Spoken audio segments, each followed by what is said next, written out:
नमस्कार, भाई मावली हिंदी समाचार में आपका स्वागत है और मैं हूं शेख इस्माइल। दर्शकों, अभी इस वक्त हम गौरी लेआउट में मौजूद है और इस गौरी लेआउट के अंदर अभी ये गौरी लेआउट को लगभग बनकर 3 साल हो रहा है। यानी गौरी लेआउट को तैयार होकर जैसे प्लाटिंग गिनती है उसको 3 साल लगभग हो रहा है। अभी डीटीसीपी की तरफ से जो परमिशन होता है वो पूरी सहूलतें आने के बाद में इसको रिलीज किया जाना चाहिए, लेकिन यहाँ पर ये जो लेआउट है वो बंजर हो गया है। यानी एक जंगली पहाड़ के जैसा दिखाई दे रहा है। यहाँ पर लेआउट के जो समक्ष में जो झाड़ लगाना होता है यहाँ पर तो पूरे कोई झाड़ नहीं है। हाँ, पिछले साल जरूर 2 साल पहले यानी पिछले साल जरूर ग्राम पंचायत की तरफ से झाड़ लगाए थे, वो इक्का दुक्का झाड़ दिख रहे हैं, वो भी झाड़ यहाँ पर गायब हो चुके हैं। अभी दूसरी बात जो है, जो अभी इस वक्त जिस तरह से पहल चल रही है, जिस तरह से होड़ चल रही है कि जो अभी तो ये 10% जो जमीन है आपको दिखा सकते हैं कि हम ये 10 प्लाट जो है 10% जमीन तो पंचायत को देना चाहिए, तो पंचायत की जमीन पंचायत पर है। अभी यहाँ पर जो लगातार उसको मॉडिफिकेट करने के बाद ये 13 प्लाट है। अभी ये इन 13 प्लाटों को गिरवी रखा जाता है कि हम डीटीसीपी के अनुसार जिस तरह से यहाँ पर पूरी तरह से सहूलत यानी बिजली, पानी, रोड, नाली। रोड तो पूरी तरह से उखड़ गया है, रोड तो काम नहीं आता है। यानी कोई भी अगर बड़ी वाहन जाता है तो फिर से वो रोड अपने समेट में ले लेता है, सिर्फ डामर बिछा कर है। रोड का तो मसला ही नहीं है, रोड शुरू से ही खराब है तो आज भी खराब है। अभी रहा सवाल नाली का, वो नाली भी देखेंगे आप तो एकदम लो क्वालिटी की नाली है। अगर जोर से कभी इस लेआउट में पानी आ जाता है तो वो नाली भी बह के जाने की कगार पर है। अभी दूसरी बात, करंट की जो सहूलतें हैं आप देख सकते हैं कि सिर्फ खंभे डाले हुए हैं, यहाँ पर कनेक्शन या तो लाइट का कोई व्यवस्था नहीं दिखाई दे रही है। यानी अभी और चौथी बात, यहाँ पानी का तो कोई मसला ही नहीं है। और यहाँ पर जिस तरह से झाड़ लगाना चाहिए, जो भी जिस तरह से नर्सरी कहा जाता है झाड़ लगाना चाहिए, यहाँ पर सिर्फ बेशरम के झाड़ लगे हुए हैं, वो भी जंगली झाड़ है, वो बेशरम के झाड़ है, कोई काम के नहीं आते हैं। पंचायत की तरफ से भी लगाए थे झाड़, वो भी पूरे टूट के गिर चुके हैं, यानी वो भी मौजूद नहीं है, एका दुक्का झाड़ मौजूद है। अभी इसके पहले जो सचिव थे उनका भी तबादला कर दिया गया है। अभी मेरे कहने का मतलब यही है कि जो लेआउट ओनर है वो ग्राम पंचायत में आकर ग्राम पंचायत के चक्कर काट रहा है। यानी ये जो 13 प्लाट है, आप देख सकते हैं कि ये जो 13 प्लाट है यहाँ से लेकर तो 13 प्लाटिंग तक, ये 13 प्लाटों को कब्जे में लेना चाहते हैं, यानी इसको रिलीज करना चाहता है, इसको बेचना चाहता है। अभी देखेंगे कि क्या ग्राम पंचायत यहाँ पर नज़र डालती है, क्या ग्राम पंचायत को ये पता है कि यहाँ पर क्या कमी है, लेआउट में किस तरह से कमी है, वो भी हम देखेंगे और आगे भी आपको इसकी खबर पहुँचाते रहेंगे। लेकिन इस लेआउट का तो कारनामा है वो हम आपको वीडियो के जरिए से आगे बताते रहेंगे कि किस तरह से यहाँ पर रोड की सहूलत किस तरह से है, पानी किस तरह से, यहाँ पर पानी का भी कोई संबंध ही नहीं है पानी का यहाँ पर, और नाली का भी किस तरह से नाली भी बिछाई गई हुई है, और झाड़ तो है ही नहीं बल्कि बेशरम के झाड़ है। ये सब सारी चीज़ें हम आपको आगे बताते रहेंगे। दर्शकों, ये वही 13 प्लाट है, आपको इस तस्वीर में जो दिखाई दे रहे हैं वो 13 प्लाट है। और इसी प्लाट के बारे में मैं कह रहा हूँ कि ये प्लाट के बारे में जो ओनर है, यानी जो लेआउट ओनर है, वो इसके पीछे लगा है, यानी इसको रिलीज़ किया जाए। लेकिन क्या ग्राम पंचायत इस पे मद्देनज़र रखते हुए आला ऑफिसरों के नज़र में डालेंगी या डीटीसीपी के अनुसार किस तरह से इस प्लाटों को रिलीज़ किया जाता है, वो भी हम आपको आगे बताएंगे।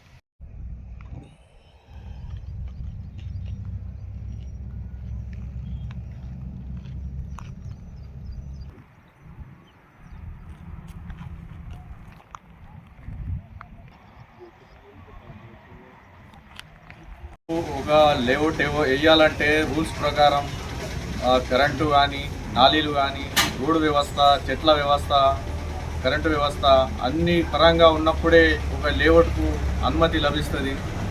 ఒకవేళ ఇవన్నీ లేకుంటే లేఅవుట్కు అనుమతి ఉండదు. మా దృష్టిలో వేలాలో కొన్ని 2-3 లేఅవుట్లు ఉన్నాయి. ఆ లేఅవుట్లు ఎలాంటి అభివృద్ధి లేకుండా లేఅవుట్లు వేయడం జరిగింది. మరియు వీరు గ్రామ పంచాయతీకి డెవలప్మెంట్ చేయకుంటే ఒక 12 ప్లాట్లు గ్రామ పంచాయతీ హ్యాండ్ ఓవర్లు ఉన్నాయి. ఒకవేళ వాళ్ళు ఏ విధంగా డెవలప్మెంట్ చేయకుంటే ఆ 12 ప్లాట్లను గ్రామ పంచాయతీ ఆధ్వర్యంలో మరి వేలం వేయడంతో పాటు వేలం వేసి ఆ ప్లాట్లని ఆ లేఅవుట్ని డెవలప్ చేయడం జరుగుతుంది. ఒకవేళ డెవలప్మెంట్ చేయకుంటే చట్టపరమైన చర్యలు తీసుకొని రాస్తా రోపు కానీ కలెక్టరేట్ కానీ ఫిర్యాదు చేయడం జరుగుతుంది మా బీజేపీ పార్టీ నుంచి నేను డిమాండ్ చేస్తున్నాను. माजी सरपंच इंद्रशेखर जी, अभी इस वक्त जो गौरी लेआउट का मसला चल रहा है, अभी उसकी जो फाइल है वो बड़ी तेज़ी से सामने आती हुई नज़र आ रही है। यानी जो प्लाट जो लेआउट का जो ओनर है वो अपना काम तेज़ी से कर रहा है। जिस तरह से पंचायत को 13 प्लाट दिए गए हैं या 12 या 13 प्लाट दिए गए, उसके अंदर एक गिरवी रखा गया है, यानी पंचायत सचिव के नाम पर उसको रजिस्ट्रेशन करके उसको गिरवी रखा गया है। तो इसके अंदर लेआउट का काम डीटीसीपी के परमिशन के अनुसार रोड की सहूलत, पानी की सहूलत, लाइट की सहूलत, पौधारोपण की सहूलत और हर कोई सहूलत वहाँ पर जिस तरह से डीटीसीपी देता है तो वहाँ पर कुछ दिखाई नहीं दे रही है। तो इसके बारे में आप क्या कहना चाहेंगे? एक जिला गौरी लेआउट ही नहीं और हाई स्कूल के बाजू में और एक लेआउट है।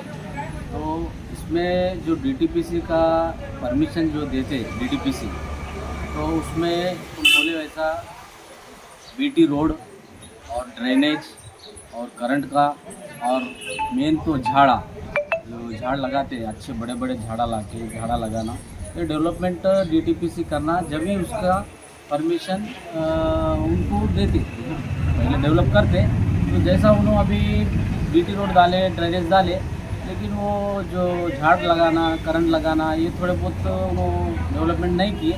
तो उसके बारे में जब मैं था सरपंच तो हम एक बार उनको नोटिस जारी करे थे, तो डेवलपमेंट तुम जल्दी करो, अगर नहीं करते तो तुम्हारे को फलाना इतना टाइम देते, टाइम में अगर तुम डेवलपमेंट नहीं करे, जो हमारे जीपी को जितने 12 या 13 प्लाट वो रजिस्ट्री ग्राम पंचायत के नाम पे रजिस्ट्री है, वो प्लाटा को क्या करते बोलो तो 3 नोटिस उनको देने के बाद अगर डेवलपमेंट उन्होंने नहीं भी करे तो वो प्लाट को हम ग्राम पंचायत में दौंडी देकर वो प्लाटा को हरास करते, जो एक रेट उसका फिक्स करके हरास करके फिर क्या करते, वो अमाउंट से वो जो भी अमाउंट आता वो अमाउंट से क्या करते जीपी वो लेआउट में डेवलपमेंट बनाते। तो अगर उन्होंने नहीं भी डेवलप करा तो अपने कहने उनका प्रॉपर्टी है तो जीपी उसको डेवलपमेंट करते। फिर पंचायत अभी या तो लेआउट बनकर 3 साल हो रहे हैं, फिर पंचायत इस पर एक्शन क्यों नहीं ले रहा?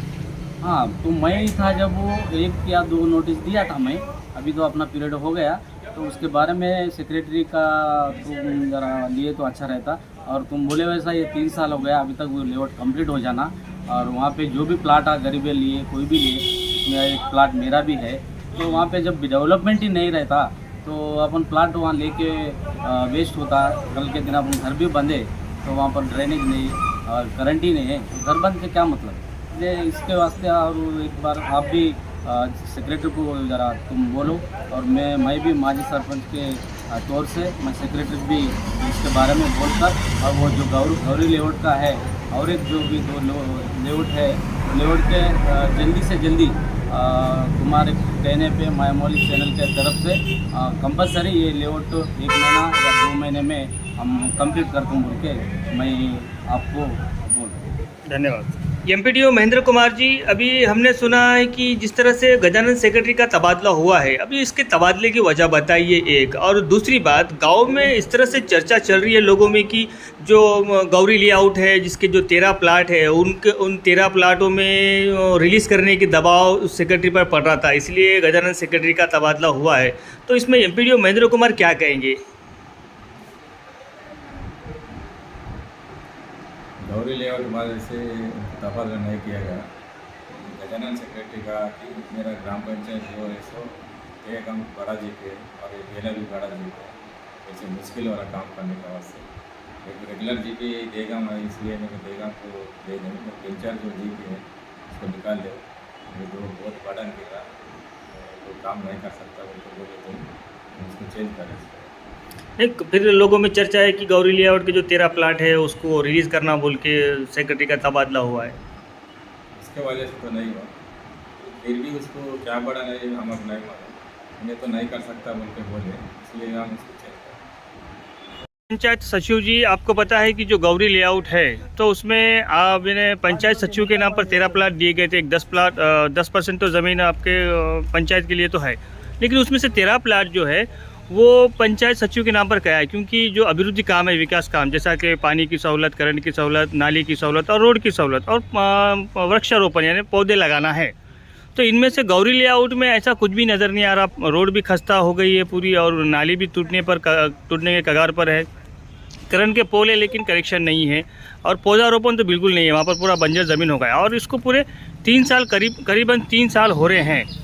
तो अभी पता चल रहा है कि गांव में ये चर्चा चल रही है कि जो गौरी लेआउट का जो ओनर है वो जो 13 प्लाट जो सचिव के समक्ष में दिए गए हैं, रजिस्ट्रेशन किया गया है, जो अटैचमेंट प्लाट है, तो उसके बारे में वो रिलीज़ करने की कोशिश कर रहा है। तो इसमें पंचायत सचिव का क्या कहना है? ये उन्होंने मोटेशन रिलीज़ करने के वास्ते हमारे पास आए थे और लेटर भी लगाए और DTCPO से जो अप्रूवल हो गया, कंप्लीट लेआउट हो गया बोल के अप्रूवल हो गया, लेकिन उनसे हमको लेटर्स आए कि वो ग्रीनरी, वो नाली बने कि नहीं, रोड कंप्लीट हुआ कि नहीं, तो देखने का हमारा फ़र्ज़ है। वो रिलीज़ करने से पहले हम स्पेशल ऑफिसर को और MPO साहब को लेके उसका पूरा इंस्पेक्शन करने के बाद ही वो रिलीज़ करेंगे। इससे पहले किसी हाल में भी वो रिलीज़ नहीं करेंगे। डेवलपमेंट कंपलसरी वो इलेक्ट्रिसिटी डिपार्टमेंट से करंट है कि खंबे डाले कि लाइटां लगाए, ग्रीनरी है कि पौधे लगाए क्या नहीं, वो रोड नाली पूरी व्यवस्था किया है कि नहीं, वो पूरा देखने के बाद ही हम रिलीज़ करेंगे। इससे पहले किसी हाल में उसको रिलीज़ नहीं करेंगे मोटेशन। अगर रिलीज़ कर दिया जाए तो फिर क्या ग्राम पंचायत वो जो प्राइवेट लेआउट है उसका काम करेंगी क्या? नहीं, इससे पहले तो हमारे नाम पे जो प्लाट है 15% लैंड जो मॉर्टगेज करके है, हम उसको रिलीज़ करने से पहले ही अभिवृद्धि का जो काम करने का था उनसे लेंगे, लेने के बाद ही रिलीज़ करेंगे, नहीं तो किसी हाल में रिलीज़ नहीं करेंगे।